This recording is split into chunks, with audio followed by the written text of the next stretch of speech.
বন্ধুরা তোমরা কেমন আছো? আশা করি তোমরা খুব ভালো আছো। তোমরা বারবার করে আমাকে জানতে চেয়েছিলে অরবিন্দু যে ইউটিউবার ও পুলিশ ওইখানে গ্রেপ্তার করেছে।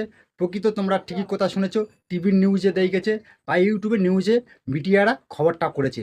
এ অ্যাকচুয়ালি কি জানো? এর নোংরা অভ্যেসটা যায় না। এর নামে একটা বড় ইউটিউবার আর লোকের কাছে বলে বেড়ায় আমি বড় একটা সেলিব্রিটি। আরে তুই কিসের সেলিব্রিটি? আমরা যেরকম মানুষ তুইও মানুষ।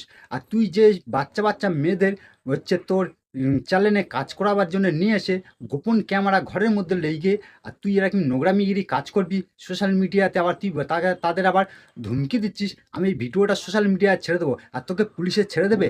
তোর ঠিক কাজ করেছে। আরও প্রশাসনের কাছে আমরা একটা দাবি করব, এই কুকুরটাকে যেন জেল থেকে না বার হয় এমনভাবে আইনের শাস্তি দেওয়ার ব্যবস্থা করবে এসব কুকুরেরা। আর দ্বিতীয়বার কোনো দিন ছোট ছোট বাচ্চা বাচ্চা বোনদের উপর যেন চোখ তুলে না তাকাতে পারে। একটা বাচ্চা মেয়েকে এনে চ্যানেলে কাজ করানোর জন্যে আবার গোপন ক্যামেরা ঘরের ভিতর লেগে আর নোংরামিগিরি করে আর নোংরা ভিডিওগুলো আপলোড করে দেবে বলে আবার হুমকি দিচ্ছে এইসব কুকুরের বাচ্চারা। আর তুই যে যেই কাজটা করেছিস, আরে তোর মেয়ের বয়সই তো, তোর মেয়ের বয়স আর ওই মেয়েটার বয়স একই, কিন্তু তুই এই কাজটা কীভাবে করতে পারলিস? কারণ নামে আবার সেলিব্রিটি বলে, বালের সেলিব্রিটি। তোর মতো সেলিব্রিটি না এই পৃথিবীর বুকে থাকার চাই থেকে মরে যাওয়া ভালো। তুই তুই যদি জেল থেকে বার হয়ে আসিস, তুই মুখ দেখাতে পারবি? আরে তোকে সবাই মিলে তো পোঁতে থুতে ফেলবে। তোর জন্য না আমরা ইউটিউবাররা দুর্নাম খাই। তোর মতন বালের অরবিন্দু থাকার চাইতে না থাকা ভালো। আর তোর সোশ্যাল মিডিয়ায় যে আরে সবাই মিলে ধুইতেছে, একদম তোর ধুয়ে নেয় পুরো তোর লাত্তি মেরে সোশ্যাল মিডিয়াতে বার করে দেবে খুব তাড়াতাড়ি।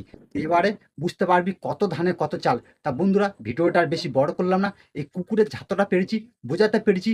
আর তোমরা এরম কাজ করবে না দ্বিতীয়বার। এই অরবিন্দের মতন ভুল কাজ তোমরা কেউ করবে না। দেখো, আইন আইনের পথ ধরে চলবে, আমরা আমাদের পথ ধরে চলবো। তাই বলছি বন্ধুরা, ভিডিওটা এইখানটা শেষ করলাম। এই এই কুকুরের নিয়ে বেশি কথা বলার আমার ইচ্ছা নেই। এইসব কুকুরের নিয়ে আমি কথাও বলতে চাই না। তোমরা বারবার আমার কাছে জানতে চেয়েছিলে বলে তোমাদের কাছে আমি শেয়ার করলাম। ভালো থাকুন, সুস্থ থাকুন, আমার চ্যানেলের পাশে থাকুন বা আমার ফেসবুক পেজে পাশে থাকুন। এই তোমাদের বলে ভিডিওটা এইখানটায় শেষ করলাম।